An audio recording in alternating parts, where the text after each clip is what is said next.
it truly the end of the year if you don't basically live every day in comfy clothes? Because for me, it isn't. So let's just get into it.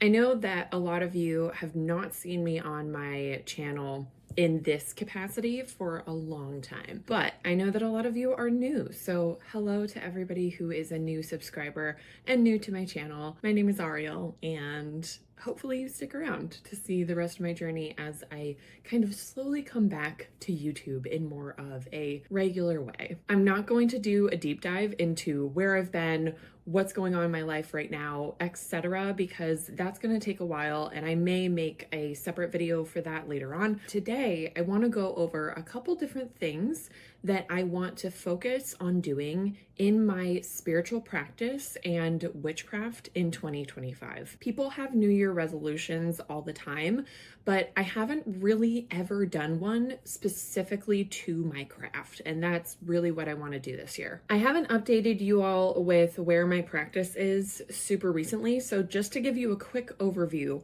right now my practice is kind of a for lack of a better way to describe it, cluster of demonolatry, Norse paganism, ancestral work, necromancy, death witchery, and astrology. And it's all kind of just in this really complicated burrito that is my practice right now. And there's nothing wrong with that. I've kind of found that that's just the way that I craft my practices. But having explained that, let me get into what it is that I want to improve upon, do differently, etc. in my practice in 2025. First and foremost, I want to get more familiar with the history of witchcraft. I kind of generally know the witchcraft timeline of how it progressed, but it's very, very piecey and kind of thrown together. And I just want to have a better understanding of more of a linear timeline of events. And of course, if certain points in time really capture my attention,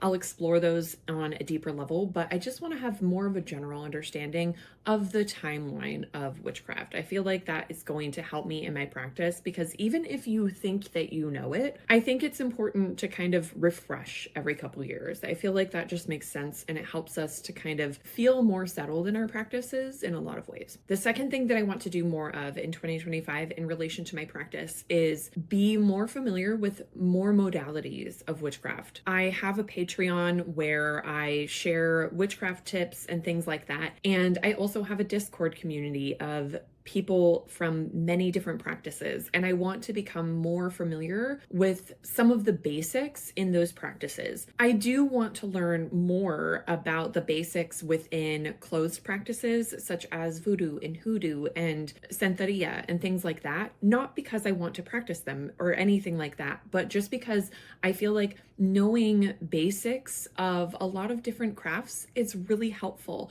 not only because it helps you to identify when closed practice things are being used in other open practices, but also just helps you to, I feel like, have more respect for the craft than you might have without that knowledge. But yeah, I just want to explore knowledge in regards to a lot of different types of witchcraft and folk magic. The third thing that I want to do is push myself out of my comfort zone more in my spirit work. As I mentioned in the beginning of this video, I practice necromancy, I work with spirits, I work with my ancestors, things like that. So a lot of my practice, I would say a bulk of it right now, is spirit work. But there's still ways that I feel like I'm resisting it a little bit. So I do want to kind of dive deeper into that and reveal or tear open, if you will, the ways that I might be holding myself back without even really realizing it. I worked with a therapist all of this past year, so all of 2024, and that alone has actually been really, really helpful for helping me to work through a bunch of different things, but also help me to kind of identify where in my practice I'm actually holding myself back. Because even though therapy is primarily for our mental health and witchcraft and psychic abilities and things like that, spiritual experiences, they really go hand in hand a lot of the time. So I have actually found therapy to be a really, really helpful aspect in my practice in a kind of non-intentional way.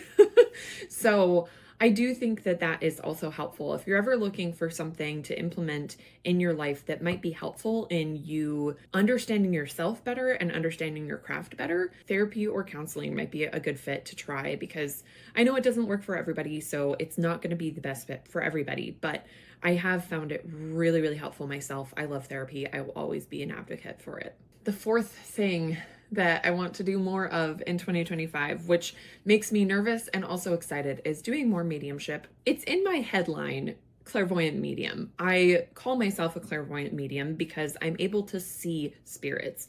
I have been able to see and interact with spirits for as long as I can remember. Literally, one of my first memories was seeing a spirit. I know that I can see them. I know that I can interact with them. I've done it many times in paranormal investigation. I've done it many times throughout my life. It's a huge part of my practice. But I've never really taken the time to hone in on how to connect to particular spirits. And that's really what I want to get better at, is the ability to not only refine my mediumship abilities, but just help me to get to a point where I'm more confident going into sessions where I'm being asked to connect to a particular spirit. Because it's easy for me to go in and have a spirit come to me, but reaching out to a particular spirit that someone's wanting to reach out to or have come in, that's where I have a little bit of trouble. So I want to get better at that and really start bringing that more into my practice. The fifth thing that I want to do in 2025 in relation to my practice is learn more about and be better acquainted with the folk magic and witchcraft of my ancestral line. In late 2023, I finally did one of the DNA swabs for ancestral stuff. I just wanted it to help me to have a better idea of where my ancestors were primarily located from, because I really wanted to be able to connect deeper to folk magic and witchcraft from my ancestors, but I didn't feel like I could really clearly do that without having a good idea of where my ancestors were actually from. So that helped me to kind of narrow down what I wanted to focus on. So I really, really, really want to get more familiar with those practices and see how I feel implementing pieces or more than just pieces of it into my craft. Anyways, that's what I want to be implementing in my practice and my spiritual work in 2025. But what do you want to be implementing in your practice? Whether it's 5 things or more than 5 or less than 5, I want to hear about it. If you do decide to do a video like this, please share the link of yours in the comments below, because I would love to watch it and see what you're going to be implementing in your practice. Here's to making 2025 a year of a lot of growth within our practices. Thanks for being here and thanks for watching.